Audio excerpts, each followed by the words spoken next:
সুধী দর্শক, আমরা জাতীয় কবি কাজী নজরুল ইসলামের মাজারে আজকে ১২৭তম জন্মবার্ষিকী এবং ১২৭তম জন্মবার্ষিকী শ্রদ্ধা নিবেদন শেষে দোয়া মোনাজাত হচ্ছে এবং সেটাই আমি ধারণ করছি। আমরা এখানে এসেছি ওনার রুহের মাগফিরাত কামনা করতে এবং রুহের মাগফিরাত কামনা করে এখানে দোয়া মোনাজাত হচ্ছে।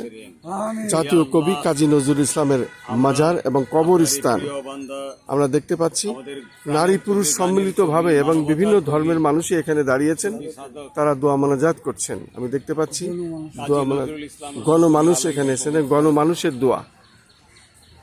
একজন জাতীয় কবি, বিদ্রোহী কবি, সাম্যের কবি, ভালোবাসার কবি, এই সাম্যের কবি, বিদ্রোহী কবি, ভালোবাসার কবির জন্য দোয়া মোনাজাত হচ্ছে। আমিন আমিন আমিন। আমরা শ্রদ্ধা নিবেদন শেষে দোয়া মোনাজাত করছি।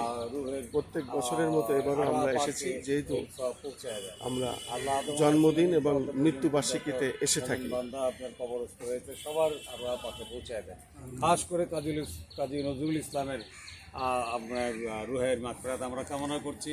আমরা চাইব কায়মনোবাক্য আল্লাহর দরবারে আপনার এই প্রিয় বান্দা এখানে শুয়ে আছেন, তিনি আমাদের জন্য অনেক রচনা রেখে গেছেন। আপনার এবং আপনার বন্ধু হযরত মুহাম্মদ সাল্লাল্লাহু আলাইহি ওয়াসাল্লামের শানে তিনি অনেক রচনা লিখেছেন।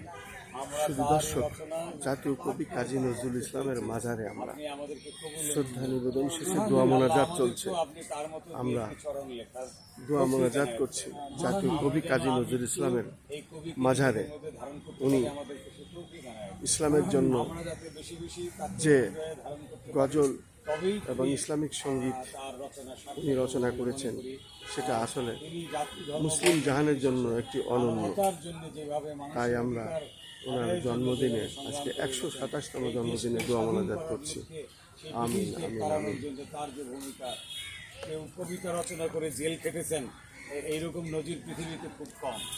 আমাদের কাজী নজরুল ইসলাম তিনি এই ব্রিটিশদের তাড়ানোর জন্যে যেভাবে ত্যাগ স্বীকার করেছেন, এইরকম কোনো কবি তিনি অস্ত্র হাতে তুলে নিয়েছিলেন তাদের বিরুদ্ধে যুদ্ধ করার জন্য। আমাদের তার হাতে কলম একটা বড় অস্ত্র, সেই অস্ত্র দিয়ে তিনি এই দেশকে সেই ইংরেজ মুক্ত করার, ব্রিটিশদের তাড়ানোর যে চেষ্টা তিনি চালিয়েছেন। আমরা আল্লাহ তাকে আপনি সমস্ত গুনাহ কথা মাফ করে দিয়ে আল্লাহ তাকে বেহেশত নসিব করে দেন। আল্লাহ আমরা যারা তার অনুসারী রয়েছি, তাকে যারা আমরা ধারণ করি, আমাদেরকে আপনি বেশি বেশি আল্লাহ আপনার এবং আপনার রাসূলের যে পথে চললে তিনি আপনি খুশি থাকেন, আমাদেরকে সেই পথে সেই কাজ করার জন্য আপনি তৌফিক এনায়েত করেন। আল্লাহ শয়তানের ধোঁকা থেকে আমাদের হেফাজত করেন, মানুষরূপী শয়তানদের কবল থেকে আমাদের হেফাজত করেন। আমরা একটি সোনার দেশ গড়ার লক্ষ্যে যে 52 থেকে 71, 71 থেকে 90, 90 24 যারা শহীদ হয়েছে, আল্লাহ সবাইকে আপনি মাফ করে দেন। কাজ করে এই কবরস্থানে যারা শুয়ে আছেন, আল্লাহ সকলের আল্লাহ পাকে আমাদের দোয়াকে আপনি কবুল করেন, সবাইকে মাফ করে দিয়ে জান্নাত নসিব করে দেন। ওয়া সাল্লাল্লাহু তাআলা আলা খায়রি খালকি মুহাম্মাদ ওয়া আলা আলিহি ওয়া সাহবিহি আজমাইন বিরহমাতিহি ইয়া আমিন। সুধী দর্শক, আজকের এই দোয়া মোনাজাত ১২৭তম জন্মবার্ষিকী জাতীয় কবি কাজী নজরুল ইসলামের মাজারে এসে আমরা করলাম।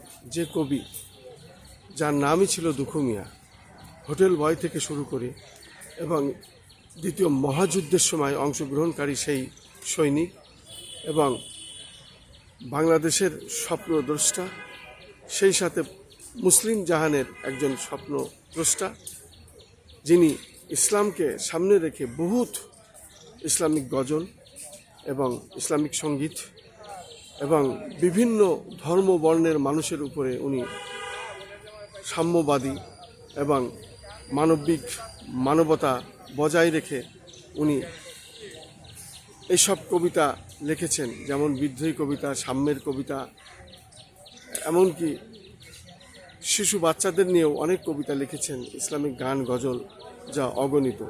তাই আমরা প্রত্যেক বছরের মতো এবারও এসেছি এখানে শ্রদ্ধা নিবেদন এবং দোয়া মোনাজাত। শেষ করলাম। আমি খন্দকার মাসুদুজ্জামান। আমাদের 12টা ইউটিউব চ্যানেল, বিভিন্ন সংগঠন এবং 2টা অনলাইন পোর্টালের পক্ষ থেকে আমি এবারও এখানে শ্রদ্ধা নিবেদন এবং দোয়া মোনাজাত করলাম।